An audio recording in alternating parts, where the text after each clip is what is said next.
PMS ನ್ಯೂಸ್ಗೆ ಸ್ವಾಗತ. ನಾನು ನಜೀರ್ ಚೋರ್ಗಸ್ತಿ. ಈ ಶಾಂತಿ ಸಭೆಗೆ ಆಗಮಿಸಿದ ಎಲ್ಲ ಹಿರಿಯರಿಗೂ ಕೂಡ ನನ್ನ ನಮಸ್ಕಾರಗಳನ್ನು ತಿಳಿಸುತ್ತಾ ಅದೇ ರೀತಿ ಸ್ವಾಗತವನ್ನು ಈ ಕಾರ್ಯಕ್ರಮ ನಿಮಿತ್ತವಾಗಿ ಹಿರಿಯರು ಯಾರಾದರೂ ತಮ್ಮ ಅನಿಸಿಕೆಗಳನ್ನು ಹೇಳ್ಬೇಕಂತ ಕೇಳ್ಬೋದು. हमें सब जने मिलकर जो है शांति के साथ ईद को मनाना है और आज के हालात को देखते हुए और इलेक्शन भी है और उसका सब जने हमें गौर करते हुए बिल्कुल जो है संजीदगी के साथ में सब मिलजुल कर जो है मोहब्बत से प्यार से कोई गलाटे नहीं सोचे हमें ईद करना है। दूसरी बात, हमारे गांव में 3 ईदगाह हैं। सुबह में कभी 7 बजे होते, कभी 8 बजे, कभी 9 बजे, ऐसा टाइम शाम में तय होते हो। ऐसा जो है 9 बजे तक जो है नमाज चलती रहती।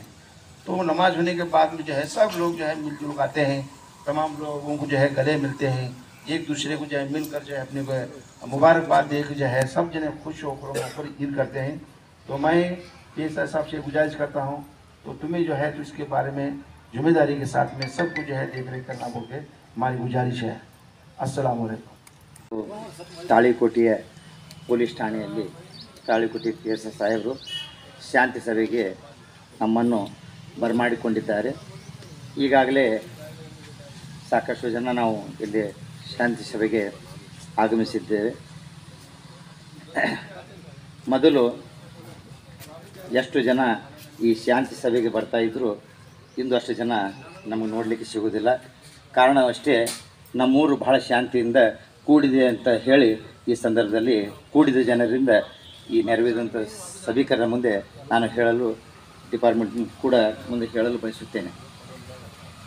ಶಾಂತಿ ಸಭೆಯ ಉದ್ದೇಶ ಊರು ಶಾಂತಿಯಿಂದ ಇರಬೇಕು, ಜನರು ಶಾಂತಿ ಸಹ ಬಾಳ್ವೆಯಿಂದ ಜೀವನ ನಡೆಸಬೇಕು, ಯಾವುದೇ ಅಹಿತಕರ ಘಟನೆ ಆಗದಂತೆ ನೋಡಿಕೊಳ್ಳಬೇಕು. ಅದು ಸರ್ಕಾರಿ ಡಿಪಾರ್ಟ್ಮೆಂಟಿಂದ ಆದರೂ ಕೂಡ ನಾವು ನಮ್ಮೂರು ಶಾಂತಿಯಿಂದ ಇರಬೇಕಾದ್ರೆ ನಾವು ಮೊದಲು ಪ್ರಾಮಾಣಿಕರಾಗಿ ಒಳ್ಳೆಯತನದಿಂದ ಸಹಬಾಳ್ವೆಯಿಂದ ಎಲ್ಲ ಧರ್ಮದವರು ನಾವು ಎಲ್ಲರೂ ಒಂದಂಥೇಳಿ ಈ ಭಾವನೆ ನಮ್ಮಲ್ಲಿ ಬಂದಾಗ ಊರಲ್ಲಿ ಯಾವುದೇ ಥರದ ಘಟನೆ ಆಗಲಿ ಏನೇ ಆಗಲಿ ಆಗೋದಿಲ್ಲ. ಈ ಪ್ರತಿ ವರ್ಷದಂತೆ ಇಂದು ನಾವು ರಂಜಾನ್ ಹಬ್ಬ ಸಾಮೂಹಿಕ ಪ್ರಾರ್ಥನೆ, ಯಾವ ಇಲ್ಲೇ ಬಾಜಾ ಭಜಂತ್ರಿ ಯಾವುದೇ ಥರ ಏನೂ ಇರುವುದಿಲ್ಲ. ಸಾಮೂಹಿಕ ಅಂದರೆ ಸಾಮೂಹಿಕ. ಇಡೀ ಊರಿನ ಮುಸಲ್ಮಾನ್ ಬಾಂಧವರು ಪಂಚಶಹೀದ್ ದರ್ಗಾದ ಒಂದು ಹಳೆಯ ನಮ್ಮ ಸಂಸ್ಕೃತಿ, ಒಂದು ಪದ್ಧತಿ, 7:30 ಗಂಟೆಗೆ ಅಲ್ಲೇ ಎಲ್ಲರೂ ಎಲ್ಲ ಓಣಿಯಿಂದ ಅಲ್ಲೇ ಜಮಾ ಆಗಬೇಕು.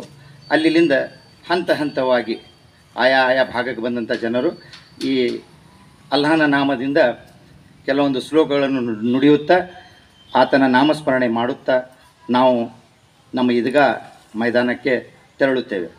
7:30 ಗಂಟೆಗೆ ತೆರಳಿದಂಥ ಎಲ್ಲ ಜನಸಂಖ್ಯೆ ಸಾಕಷ್ಟು ಭಾಳ ಆಗಿದೆ. ಎಲ್ಲರೂ ಕೂಡಿ ಹೋಗಬೇಕಾದ್ರೆ ಸಮಯದ ಭಾಳ ಅಭಾವ ಕೂಡ ನಮಗೆ ಅಷ್ಟೇ ತೊಂದರೆ ಆಗ್ತಾಯಿದೆ. 8 ಗಂಟೆಗೆ ನಾವು ಈದ್ಗಾ ಮೈದಾನದಲ್ಲಿ ನೆರವೇರುತ್ತೇವೆ. 8:30 ಗಂಟೆಗೆ ನಮ್ಮ ಪ್ರಾರ್ಥನೆ ಪ್ರಾರಂಭವಾಗುತ್ತವೆ. 9 ಗಂಟೆ ಪ್ರಾರ್ಥನೆ ಆದ ನಂತರ ಆ ಸೃಷ್ಟಿಕರ್ತನ ನಾಮದ 1 ತಿಂಗಳದ ಉಪವಾಸದ ಬಗ್ಗೆ ಆ ನುಡಿಗಳನ್ನು ನಾವು ನುಡಿಯುತ್ತಾ ಅಲ್ಲಿಂದ 9:30 ಗಂಟೆಗೆ ಪ್ರಾರ್ಥನೆ ಮುಗಿತಾ ಇದೆ. 3 ಈದ್ಗಾಗಳು ಇವೆ. ಆಮೇಲೆ ನಮ್ಮ 13 ಮಸ್ಜಿದ್ಗಳು ಕೂಡ ಇವೆ, ಅಲ್ಲಿಯೂ ಕೂಡ ಪ್ರಾರ್ಥನೆ ನಡೀತಾ ಇವೆ. ಎಲ್ಲರೂ ನಾವು ಪ್ರತಿ ವರ್ಷದಂತೆ ಈ ವರ್ಷ ಕೂಡ ಎಲ್ಲ ಮುಸಲ್ಮಾನ್ ಬಾಂಧವರು ಶಾಂತಿಯುತವಾಗಿ ಈ ಹಬ್ಬವನ್ನು ನಾವು ಆಚರಣೆ ಮಾಡುತ್ತೇವೆ. ಆ ಹಬ್ಬ ಆದ ನಂತರ ಪ್ರಾರ್ಥನೆ ಮುಗಿದ ನಂತರ ಅಲ್ಲಿಂದ ತೆರಳಿ ಪ್ರತಿಯೊಬ್ಬರು ಮನೆಗೂ ಒಂದು ಪ್ರೀತಿಯನ್ನು ಹಂಚಿಕೊಂಡು ದೂದ್ ಕುರ್ಮಾವನ್ನು ಕೊಡೋದು, ಪ್ರೀತಿಯ ಬಾಂಧವರ ಹಿಂದೂ ಮುಸ್ಲಿಂ ಬಾಂಧವರಿಗೆ ನಮ್ಮ ಮನೆಗೆ ಅವರನ್ನು ಬರಮಾಡಿಕೊಂಡು ನಾವು ದೂದ್ ಕುರ್ಮ ಕುಡಿಸಿ ಅವರಿಗೆ ಹಬ್ಬದ ಸಂತೋಷವನ್ನು ಸಾಯಂಕಾಲ 5 ಗಂಟೆಯಿಂದ ರಾತ್ರಿ 10 ಗಂಟೆಗೆ ಹಂಚಿಕೊಳ್ಳುತ್ತೇವೆ. ಈ ನಮ್ಮ ಧರ್ಮದ ಒಂದು ಸಂಸ್ಕೃತಿ, ಈ ನಮ್ಮ ಧರ್ಮದ ಒಂದು ಪದ್ಧತಿ. ಪ್ರತಿ ವರ್ಷದಂತೆ ಇವು ಕೂಡ ನಾವು ಶಾಂತಿಯುತವಾಗಿ ಹಬ್ಬ ಆಚರಣೆ ಮಾಡುತ್ತೇವೆ ಅಂತ ಹೇಳಿ ಈ ಸಂದರ್ಭದಲ್ಲಿ ನನ್ನನ್ನು ಕರೆಸಿ ಸಾಹೇಬರು 2 ಮಾತುಗಳನ್ನು ಆಡಲಿಕ್ಕೆ ನುಡಿಲಿಕ್ಕೆ ಹೇಳ್ತಿಂತ ತಮ್ಮೆಲ್ಲರಿಗೆ ನಾನು ಧನ್ಯವಾದಗಳನ್ನು ಹೇಳುತ್ತಾ ನನ್ನ ಮಾತಿಗೆ ಅಲ್ಪವಿರಾಮ ಕೊಡುತ್ತೇನೆ. ಇಲ್ಲಿ ಇಂದು ಏರ್ಪಡಿಸಲಾದಂಥ ಶಾಂತಿ ಸಭೆ ಅಧ್ಯಕ್ಷತೆ ವಹಿಸಿದಂಥ PSI ಸಾಹೇಬರೇ ಹಾಗೂ ತಾಳಿಕೋಟೆ ಪುರಸಭೆಯ ಉಪಾಧ್ಯಕ್ಷರಂಥ ಮುಸ್ತಫಾ ಕುದುರೆ ಅವರೇ ಹಾಗೂ ಎಲ್ಲ ಹಿಂದೂ ಮುಸ್ಲಿಂ ಬಾಂಧವರೇ ಹಾಗೂ ಪೊಲೀಸ್ ಇಲಾಖೆ ಎಲ್ಲ ಸಿಬ್ಬಂದಿ ವರ್ಗದವರೇ, ಯಾವುದೇ ಒಂದು ಹಬ್ಬ ಹರಿದಿನಗಳು ಕೇವಲ ಒಂದೇ ಜಾತಿಗೆ ಸೀಮಿತವಾಗಿರುವುದಿಲ್ಲ ಅಂತಕ್ಕಂಥದ್ದು ನಾವೆಲ್ಲರೂ ಮೊದಲು ತಿಳ್ಕೊಳ್ಳುವಂಥ ವ್ಯವಸ್ಥೆ ಅಂತ ನಾನು ಹೇಳ್ಬೋದು. ಯಾಕಂದರೆ ಆ ಹಬ್ಬ ಹರಿದಿನಗಳು ಒಂದು ಒಳ್ಳೆಯ ಒಂದು ದೇವತಾ ಸ್ವರೂಪ, ದೇವರ ಬಗ್ಗೆ ಸ್ಮರಣೆ ಮಾಡುವಂಥ ಅಲ್ಲದೆ ಇನ್ನಿತರ ಕೋಮು ಸೌಹಾರ್ದತೆ ಭಾವನೆ ಮೂಡಿಸುವಂಥ ಒಂದು ಕಾರ್ಯ ಆ ಒಂದು ಹಬ್ಬ ಹರಿದಿನಗಳು ಮಾಡ್ತಾ ಇರ್ತವೆ. ಜಾತ್ರೆ ಉತ್ಸವಗಳು ಕೂಡ ಅದೇ ಒಂದು ಈ ಹಿಂದಿನ ಕಾಲದಿಂದಲೂ ಅದೇ ಒಂದು ಸೇವಾ ಕಾರ್ಯ ಮಾಡುತ್ತಾ ಸಾಗಿ ಬಂದಿರುವುದು ನಮ್ಮೆಲ್ಲರಿಗೂ ಗೊತ್ತಿದ್ದ ವಿಷಯ. ಅದೇ ರೀತಿ ಇದು ರಂಜಾನ್ ಹಬ್ಬ ಅಂತೂ ಉಪವಾಸ ಅಂತೂ ತಮ್ಮೆಲ್ಲರಿಗೂ ಗೊತ್ತಿದೆ. ನಮ್ಮ ಒಂದು ಹಿಂದೂ ಒಂದು ಬಾಂಧವರಲ್ಲಿ ಕೂಡ ಉಪವಾಸ ತಿಂಗಳ ಪರ್ಯಂತ ಬರುವಂಥ ಪ್ರತಿಯೊಂದು ಜಾತಿ ಇದರೊಳಗೂ ಸಹಿತ ಒಂದು ಉಪವಾಸ ಭಾವನೆ ಅಂತಕ್ಕಂಥದ್ದು ಒಂದು ಈ ಹಿಂದಿನ ಕಾಲದಿಂದಲೂ ಸಾಗಿ ಬಂದಂಥ ಒಂದು ವ್ಯವಸ್ಥೆ. ದೇವನ ಒಂದು ಸ್ಮರಣೆಯನ್ನು ದೇವನಲ್ಲಿ ಒಂದು ನಮ್ಮದೇ ಆದಂಥದ್ದು ಒಂದು ನೇರವಾಗಿ ಅವನಿಗೆ ತಲುಪಲಿ ಎಂಬ ಉದ್ದೇಶದಿಂದನೇ ಈ ಒಂದು ಉಪವಾಸ. ನಾವು ಊಟ ಉಪಚಾರ ದಿನನಿತ್ಯ ಮಾಡುತ್ತಾ ಸಾಗಿರೋದು ನಾವು ಪ್ರತಿಯೊಂದು ವಿಷಯದಲ್ಲಿಯೂ ಕೂಡ ಯಾವುದೇ ಚಿಂತೆಯೊಳಗಿರಲಾರ್ದಂಥ ಭಾವನೆಯಲ್ಲಿ ನಾವು ದೇವರನ್ನು ನೆನೆಸುವುದಿಲ್ಲ. ಇದೊಂದು ಪ್ರತಿಯೊಂದು ವರ್ಷದಲ್ಲಿ ಮುಸ್ಲಿಂ ಬಾಂಧವರು ಎಲ್ಲರಿಗೂ ಒಂದು ಎಚ್ಚರಿಸುವಂಥ ಒಂದು ವ್ಯವಸ್ಥೆ ಅಂತ ನಾನು ಹೇಳಕ್ಕೆ ಇಷ್ಟಪಡ್ತೇನೆ. ಯಾಕಂದರೆ ಕೇವಲ ಮುಸ್ಲಿಂ ಧರ್ಮಕ್ಕೂ ಇದು ಸೀಮಿತ ಅಲ್ಲ, ಎಲ್ಲ ಹಿಂದೂ ಧರ್ಮದವರು ಕೂಡ ನಾವು ಉಪವಾಸ ಅಂತಕ್ಕಂಥದ್ದು ಇದನ್ನು ನಾವು ನೋಡಬೇಕು. ಯಾವಪ್ಪ ಅಂದ್ರೆ ಅವರು ಮಾಡಿದಂಥ ಉಪವಾಸ ರಾತ್ರಿ ಹಗಲು ಅವರು ಉಪವಾಸ ಯಾವುದೋ ಒಂದು ಹನಿ ನೀರು ಸಹಿತ ಬಾಯಲ್ಲಿ ಹಾಕಿಕೊಳ್ಳೋದಲ್ಲ, ಅದು ದೊಡ್ಡ ಉಪವಾಸ ಅಂತ ಹೇಳ್ಬೋದು. ಅದು ನಮ್ಮಿಂದ ಸಾಧ್ಯನೇ ಇಲ್ಲ ಅನ್ನುವಂಥ ವ್ಯವಸ್ಥೆ. ಯಾಕಂದರೆ ಮೊನ್ನೆ ಇತ್ತೀಚೆಗೆ ಒಂದು ಕಾರ್ಯಕ್ರಮ ನಡೀತು. ನಮ್ಮ ಒಂದು ಮುಸ್ಲಿಂ ಧರ್ಮ ಹಿರಿಯರಾದರೂ ಒಂದು ಮಾತು ಹೇಳಿದರು. ಕೇವಲ ಅದನ್ನು ಒಂದು ಭಾಳ ಹೇಳಿದ್ರೆ ಅಥವಾ ಏನಂತಂದರೆ ಈ ಒಂದು ಉಪವಾಸ ಅಂತಕ್ಕಂಥದ್ದು ಬಾಯಲ್ಲಿ ನೀರು ಹಾಕೊಂಡ್ರೆ ಸಹಿತ ಗಂಟ್ಲೆ ಕತ್ತಬಾರ್ದಂಥದ್ದು. ಗಂಟ್ಲೆ ಕತ್ತಂದ್ರೆ ಉಪವಾಸ ಫೇಲ್ ಅನ್ನುವಂಥ ಮಾತು ಹೇಳಿದರು. ನಮಗೆ ಈಗಾಗಲೇ ಮಕ್ಕಂದವ್ರಿಗೆ ಗೊತ್ತೈತೆ ಅದು ವಿಷಯ. ಇಂಥ ವ್ಯವಸ್ಥೆ ಐತಿದೆ. ಅಂಥ ವ್ಯವಸ್ಥೆಯೊಳಗೆ ನೀವು ದಯಮಾಡಿ ಎಲ್ಲರೂ ಬಂದಿದ್ದೀರಿ. ಒಂದು ಕೋಮು ಸೌಹಾರ್ದತೆ ಬಂದು ಯಾವ ರೀತಿ ಹಿಂದಿನಿಂದಲೂ ನಾವು ನೋಡ್ಕೋತಾ ಬಂದೀವಿ. ಯಾವುದೇ ಥರದ ಹಿಂದೂ ಮುಸ್ಲಿಂ ಬಾಂಧವರಲ್ಲಿ ತಾಳಿಕೋಟಿ ಭಾಗದಲ್ಲಿ ಯಾವುದೇ ಭೇದಿಲ್ಲ. ನಾವೆಲ್ಲರೂ ಒಂದೇ ಅಣ್ಣ ತಮ್ಮರು, ಒಂದೇ ತಾಯಿ ಮಕ್ಕಳಂತೆ ನಾವು ಬಂದವರಿದ್ದೀವಿ. ಮತ್ತು ಈ ಸೌಹಾರ್ದತೆ ಭಾವನೆಯಿಂದ ಈ ಹಬ್ಬದಲ್ಲಿ ಸುರ್ಕೊಂಬ ಆಗಲಿ, ಊಟದ ವ್ಯವಸ್ಥೆ ಆಗಲಿ, ನಮ್ಮನ್ನೆಲ್ಲರನ್ನು ಕರೆದುಕೊಂಡು ಹೋಗುವಂಥ ಈ ಪರಿಪಾಠ ಹಿಂದಿನಿಂದಲೂ ಸಾಗಿ ಬಂದದ. ನಾವೇ ಹೋಗಿವಿ, ನಾವು ರಗಡ ಸಲ ಊಟ ಮಾಡಿ ಬಂದೀವಿ. ನಮ್ಮೊಂದಿಗೆ ಪ್ರೀತಿ ಪ್ರೇರಣೆ ಬೆಳೆದೇ ಇದ್ದಾರೆ. ಅದು ಈಗಾಗಲೇ ನಾವು PSI ಸಾಹೇಬರಿಗೆ ಪೊಲೀಸ್ ಇಲಾಖೆ ನಾನು ಹೇಳುವುದೇನೆಂದರೆ ಸ್ವಲ್ಪ ಅವರಿಗೆ ಈ ಒಂದಿನ ದಿವಸ ಅವ್ರು ಏನೋ ಒಂದು ವ್ಯವಸ್ಥೆ ಅಂತಕ್ಕಂಥದ್ದು ಖರೀದಿಗೆ ಸ್ವಲ್ಪ ಇನ್ನೂ ಸಮಯಾವಕಾಶ ತಾವು ಕೇಳ್ಯಾರ. ದಯಮಾಡಿ ಆ ಸಮಯಾವಕಾಶ ಕೊಟ್ಟು ಅವರಿಗೆ ಒಂದು ಕಾರ್ಯಕ್ರಮ ಒಂದು ಯಶಸ್ವಿಗೊಳಿಸಕ್ಕೆ ತಾವು ಕೂಡ सहकरिसಬೇಕು ಅಂತ ಹೇಳಿ ನನ್ನ ಮಾತು ಮುಗಿಸ್ತೀನಿ. ಧನ್ಯವಾದ. PSI साहब ने क्या है हमको ये शांति समिति मीटिंग में बुलाए हैं. मैं उनका शुक्रिया अदा करता हूँ. साथ ही साथ क्या है हमारे हिंदू मुस्लिम भाई तमाम यहाँ पर जमा हैं. हम क्या है सही तौर पर क्या है इस ईद को मनाएंगे और इसमें क्या है आपका भी हम सहकार मांगते हैं. तुम भी क्या है हमारे साथ सहकार करेंगे. ನಾವೇನದ ಎಲ್ಲರೂ ಒಂದು ಮನುಷ್ಯರಾಗಿ ಬಾಳಬೇಕು. ನಮಗೇನದ ಪರಮಾತ್ಮ ಹುಡ್ಸ್ಯಾನಪ್ಪ ಅಂದ್ಬಳಿಕ ಒಂದು ಮನುಷ್ಯನಾಗಿ ಹುಡ್ಸ್ಯಾನ ಅಂದ್ರೆ ಒಬ್ಬರು ಏನದ ಮಹಾಗುರುಗಳು ಇದ್ರಂತ. ಆ ಗುರುಗಳ ಬಳಿ ಏನದ ಇಬ್ಬರು ಶಿಷ್ಯರು ಹೋದ್ರಂತ. ಆ ಶಿಷ್ಯರು ಹೋಗಿ ಏನದ ನಾವೇನದ ದೊಡ್ಡ ಇದಕ್ಕೆ ಸುಕ್ಷೇತ್ರಕ್ಕೆ ಹೋಗ್ತೀವಿ, ನಮಗೇನದ ಹೋಗಿ ಬರಲಿಕ್ಕೆ ಏನದ ನೀವು ನಮಗೆ ಸ್ವಲ್ಪ ಪ್ರಾರ್ಥನೆ ಮಾಡಿ ನಮಗೇನದ ಸ್ವಲ್ಪ ಆಶೀರ್ವಾದ ಮಾಡ್ರಿ ಅಂಥೇಳಿ ಅಂದಾಗ ಆ ಗುರುಗಳು ಏನದ ಇಬ್ಬರು ಭಕ್ತರಿಗೆ ಹೇಳಿದ್ರಂತ, ಈ ನೀವು ಎರಡೂ ಏನದ ಇಬ್ಬರಿಗೆ ಒಂದೊಂದು ಕಲ್ಲು ಕೊಡ್ತೀನಿ, ಈ ಕಲ್ಲು ತೊಗೊಂಡು ಏನದ ನೀವು ಹೋಗ್ರಿ ಪವಿತ್ರ ಸ್ಥಳಕ್ಕೆ ಹೋಗಿ ಏನದ ನೀವು ಎಷ್ಟು ಸಲ ಸ್ನಾನ ಮಾಡ್ತೀರಿ ಪವಿತ್ರ ಸ್ಥಳ ಒಳಗೆ ಅಷ್ಟು ಸಲ ಏನದ ಈ ಕಲ್ಲಿಗೆ ತೊಳಿಬೇಕು. ಕಲ್ಲಿಗೆ ತೊಳೆದು ಏನದ ನಿಮ್ದು ಎಷ್ಟು ದಿವಸ ಆಗ್ತದೆ ಬರೋ ಕಾಲಕ್ಕೆ ಏನದ ಈ ಕಲ್ಲು ವಾಪಸ್ ತೊಗೊಂಬರ್ಬೇಕಂತ ಹೇಳಿದ್ರಂತ ಗುರುಗಳು. ಆಯ್ತು ಗುರುಗಳು ಅಂತೇಳಿ ಭಕ್ತರು ಏನದ ಹೋದ್ರಂತ. ಕಲ್ಲು ತೊಗೊಂಡ್ರೇನೋ ಹೋದರು. ಹೋದ ಕೂಡ ಏನದ ಎಷ್ಟು ದಿವಸ ಏನದ ಪವಿತ್ರ ಸ್ನಾನ ಮಾಡ್ತಿದ್ದ ಕ್ಷೇತ್ರದೊಳಗೆ ಪವಿತ್ರ ಕ್ಷೇತ್ರಕ್ಕೆ ಹೋದರು. ಅಲ್ಲಿ ಏನಾದ್ರು ಸ್ನಾನ ಮಾಡಿದರು.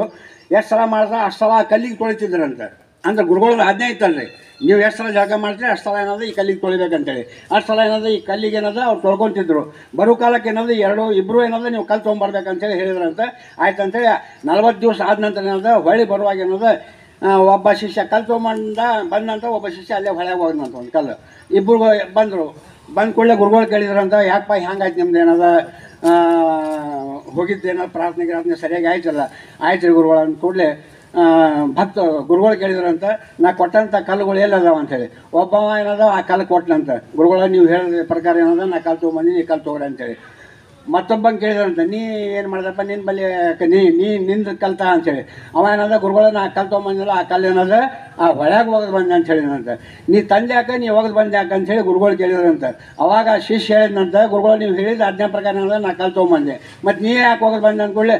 ಗುರುಗಳು ನಾವು ಎಷ್ಟು ಸಲ ಇದಕ್ಕೆ ತೊಳೆಸಿದ ಕಲ್ಲೇ ದೇವರೇನದ ನಮ್ಮ ಮನುಷ್ಯನಾಗಿ ಹುಡ್ಸ್ಯಾನಪ್ಪ ಅಂದ ಬಳಿಕ ಒಂದು ಮನುಷ್ಯನ ಜೀವನ ನಾವು ಸಾಗಿಸ್ಬೇಕಂತೇಳಿ ಅವಾಗ ಬಂದೀನಿ, ನನ್ನ ಇಷ್ಟ ಅದ ನೋಡ್ರಿ ಗುರುಗಳು ಅಂತ ಹೇಳಿದಂತ. ಅವಾಗ ಏನದ ಗುರುಗಳು ಭಯಂಕರ ಮೆಚ್ಚಿದ್ರಂತೀವಿ. ಮೆಚ್ಚಿ ಏನದ, ನೀವು ಸರಿಯಾಗಿ ಏನದ ಇದೇ ಮನುಷ್ಯತ್ವ ಪ್ರಕಾರ ಏನದ ಜೀವನ ಸಾಗಿಸ್ಕೊಂಡು ಹೋಗ್ರಿ ಅಂತೇಳಿ ಹೇಳಿದಂತ. ನಾ ಏನದ ನಿಮ್ಮಲ್ಲಿ ನಾವೆಲ್ಲರೂ ಕೂಡಿ ನಿಮಗೆ ಒಂದು ಕಳಕಳಿಯಿಂದ ನಾನು ಕೇಳ್ಕೊತೀನಿ, ನೀವು ನಾವೇನದ ಆ ಸಮಾಜ ಈ ಸಮಾಜ ಅದು ಇದು ಏನೋ ನಮ್ಮ ಮನಸ್ಸು ಭೇದ ಭಾವ ಇಲ್ಲ, ಬೇಡ. ನಾವೇನದ ದೇವರು ಹುಡ್ಸ್ಯಾನಪ್ಪ ಅಂದ ಬಳಿಕ ಜೀವನ ಕುಲ ಮಾನವ ಕುಲ ಒಂದೇ ಅಂತ. ಅದಕ್ಕೆ ನಾವೇನದ ಸರಿಯಾಗಿ ನಿಮ್ಮಲ್ಲಿ ನಾವು ನೀವು ಏನದ ನಡ್ಕೊಂಡು ಹೋಗೋಣ ಅಂತೇಳಿ ಈ ಪ್ರಾರ್ಥನೆದೊಳಗೆ ನಾನು ಕೇಳ್ಕೊಳ್ತೀನಿ. ಅವರವರ ಧರ್ಮಕ್ಕೆ ತಕ್ಕಂತೆ ಧರ್ಮದ ಪ್ರವಾದಿಗಳು ಅಥವಾ ದೇವರುಗಳನ್ನು ಪೂಜೆ ಯಾವ ರೀತಿ ಪೂಜೆ ಮಾಡೋದಂದ್ರೆ, ಈಗ ಮುಸ್ಲಿಂ ಸಹೋದರರು ಆಚರಿಸುವಂಥ ಅತಿ ದೊಡ್ಡ ಹಬ್ಬ ರಂಜಾನ್ ಹಬ್ಬ. ಇದು ಪ್ರತಿ ವರ್ಷ 1 ತಿಂಗಳ ಮಟ್ಟಿಗೆ ಅವರು ಉಪವಾಸ ಮಾಡಿ ನಾಳೆಯ ದಿನ ಒಂದು ಸಾಮೂಹಿಕ ಪ್ರಾರ್ಥನೆ ಮಾಡಿ ಆ ಹಬ್ಬವನ್ನು ಅತಿ ವಿಜೃಂಭಣೆಯಿಂದ ಆಚರಣೆ ಮಾಡ್ತಾರೆ. ಮತ್ತು ಈ 1 ತಿಂಗಳ ಪರ್ಯಂತರ ಕುರಾನನ್ನು ಪಠನೆ ಮಾಡ್ತಾರೆ. ಮೊಹಮ್ಮದ್ ಪೈಗಂಬರ್ ಅವರು ಕುರಾನನ್ನು ಪರಿಚಯಿಸಿದ ತಿಂಗಳನ್ನು ಪ್ರತಿ ವರ್ಷ ರಂಜಾನ್ ತಿಂಗಳವಾಗಿ ಆಚರಣೆ ಮಾಡ್ತಾ ಅವರು ಜಾಗರಣೆ ಮತ್ತು ತಮ್ಮದೇ ಆದ ಕುರಾನ್ ಪಠನೆ ಮಾಡ್ಕೊತ ಈ ಹಬ್ಬವನ್ನು ಆಚರಣೆ ಮಾಡ್ತಾರೆ. ಮತ್ತು ಹಿಂದೂ ಧರ್ಮದಲ್ಲಿ ಕೂಡ ಶಿವರಾತ್ರಿ ತನ್ನದೇ ಆದಂಥ ಒಂದು ಆಚರಣೆಗಳನ್ನು ಆಚರಣೆ ಮಾಡ್ತಾ ಎಲ್ಲರೂ ಸಹೋದರ ಮತ್ತು ಭ್ರಾತೃತ್ವ ಭಾವನೆಯನ್ನು ಹೊಂದಿ ನಾವೆಲ್ಲರೂ ಒಂದೇ ಅನ್ನುವ ಏಳಿಗೆಯನ್ನು ಇಟ್ಟುಕೊಂಡು ಎಲ್ಲರೂ ಸಹೋದರರಂತೆ ಈ ಹಬ್ಬವನ್ನು ಆಚರಣೆ ಮಾಡಬೇಕಂತ ಕೇಳಿಕೊಂಡು ನಮ್ಮ ಪೊಲೀಸ್ ಇಲಾಖೆ ವತಿಯಿಂದ ನಾಳೆ ದಿನ ನಾವು ಎಲ್ಲ ಕಡೆ ಬಂದೋಬಸ್ತುಗಳನ್ನು ಏರ್ಪಡಿಸಿರ್ತೀವಿ. ನೀವು ಕೂಡ ಅತ್ಯಂತ ಸರಳ ಹಾಗೂ ಯಾವುದೇ ರೀತಿಯ ನಿಮ್ಮ ಹುಡುಗರಿಗೆ ಹೇಳಬೇಕು, ಈಗ ಹಬ್ಬ ಆಯ್ತಂದ್ರೆ ಎಲ್ಲ ಕಡೆ ಬೈಕ್ ತೊಗೊಂಡು ಅಲ್ಲಿ ಇಲ್ಲಿ ಮಾಡ್ತಾರೆ, ತಿರುಗಾಡೋದು ಮಾಡ್ತಿರ್ತಾರೆ. ಸಾಮೂಹಿಕ ಪ್ರಾರ್ಥನೆಯನ್ನು ಚೆನ್ನಾಗಿ ಮಾಡಿಕೊಂಡು ಎಲ್ಲರಿಗೂ ನೀವು ಆಗಲೇ ಹೇಳಿದ್ರು, ಅವ್ರ ಮನೆಗೆ ಊಟಕ್ಕೆ ಕರೆದು ಪ್ರೀತಿಯ ಭೋಜನ ಮಾಡ್ತಾರಲ್ಲ, ಹಂಗೆ ಎಲ್ಲರೂ ಕೂಡಿ ಇದೊಂದು ಹಬ್ಬವನ್ನು ಅತ್ಯಂತ ಪ್ರೀತಿಯಿಂದ ಆಚರಿಸೋಣ ಅಂಥೇಳಿ ನಮ್ಮ ತಾಳಿಕೋಟೆ ಪೊಲೀಸ್ ಠಾಣೆ ವತಿಯಿಂದ ಎಲ್ಲರಿಗೂ ಹೇಳ್ತಾ ನನ್ನ ಒಂದೆರಡು ಮಾತುಗಳನ್ನು ಮುಗಿಸ್ತೇನೆ. ಜೈ ಹಿಂದ್.